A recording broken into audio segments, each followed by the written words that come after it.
We're here with James Reinders, Director of the HPC program, and with Joe Curley, who's Director of Marketing for the Xeon Phi. Why do you think the Xeon Phi has been so successful so quickly in the HPC market? We did an enormous amount of research to fund and decide on the market size and the business case and what we were going to get out of Xeon Phi. And we looked at markets and we looked at the adoption rates and the current applications, and Xeon's really, really capable, and it covers so much of the market. Really, is there a big enough market to play in here? And we did all of that work. And then we built a strong business case, and we built the program, and Kirk Skaugen came out and announced it in 2010 that we're going to do it, and Diane Bryant announced the products with Xeon Phi last year. And the one thing that's changed in between when we started planning the product and today is what people are doing with it is, in most cases, completely different than what we thought they would do. So much more. Yeah, so much more, so much quicker. We made it too easy. It's you give artists tools. They make unexpected things, and whether it's the exascale research in Japan or we showed up at Supercomputing last year and we allowed people to show very controlled demonstrations of what we at the time called Knight's Corner, and they had Python compilers and stuff running. And where'd you get that? It's like, it's an x86. We just recompiled it. We built it, and it was like, oh yeah, that's the value proposition.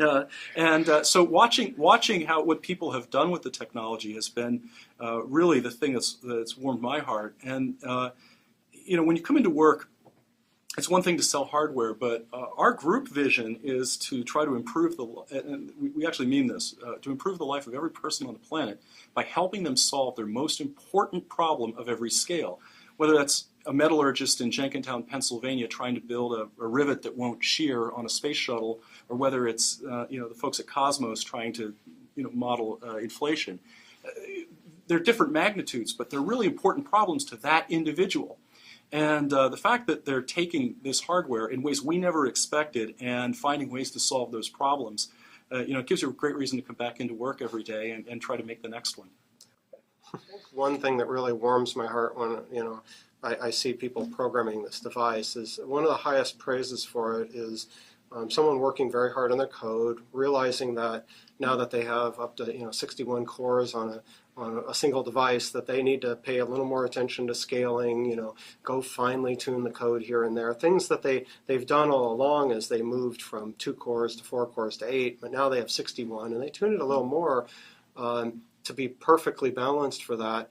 And then they go run it on an 8-core or 16-core Xeon-based machine, and they see that that's sped up too, because it's the same programming model. So in a sense, Xeon's the real competitor to Xeon Phi, and the challenge is parallel programming. So as we see Xeon Phi really inspire people to hone their parallel programming skills and work on it, we see that giving a benefit to processors as well, and the code just lifts. And I think that's the greatest praise ever, is to have somebody say, gee, I got my Xeon Phi code running a lot faster, but so did my Xeon code. It's like, well, that was the whole point, was to that preservation of a programming model, and that's been the highest praise we get from our customers, is that turned out to be very real, and I think that's going to be very important with our architecture. What people have loved about Xeon Phi was it's a generally programmable device. It's like a CPU. If you're familiar with programming, on a Linux operating system on a CPU, then you already are familiar with how to program in many ways on a Xeon Phi. A second thing that's really important is that the way you program it and the code that you generate is standard, portable, scalable code. So as people are making their investments moving into highly parallel computing, one of the key decisions they have to make is, how long will this investment last? Because it's actually a good bit of work taking a serial algorithm and being able to get great performance out of it in parallel. You want to know that that code that you build will have a decade's worth of use and more, not simply run on this particular machine. And so using standard scalable languages, as James mentioned, really provides an enormous future for their code, and it can be expressed today on Xeon Phi. It's been a real boon to developers to have it on a PCI X card rather than as a bare chip. Because then it just becomes a matter of a software problem, and you guys are assisting with the software. But is that the end game? Do you guys want to be in the PCI X coprocessor business, or There are problems that work really well in PCI Express. PCI Express allows easy upgrading of existing systems.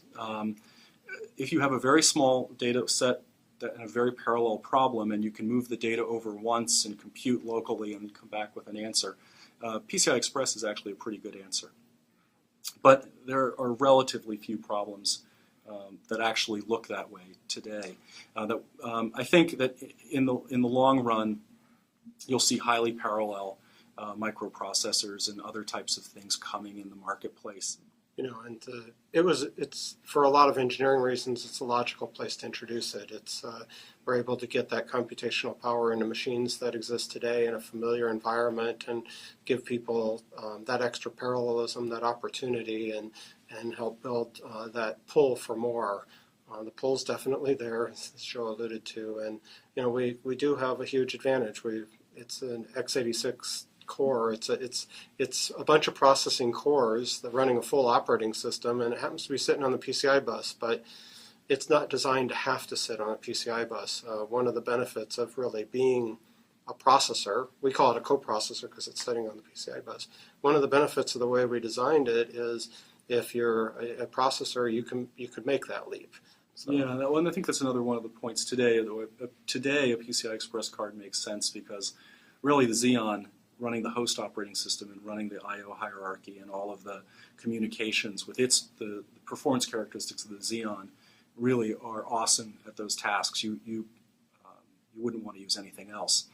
Over time, you can try to solve those problems. We're applying another engineering principles, which don't change everything at once. We've got the Xeon doing all the things Joe mentioned. It does it well.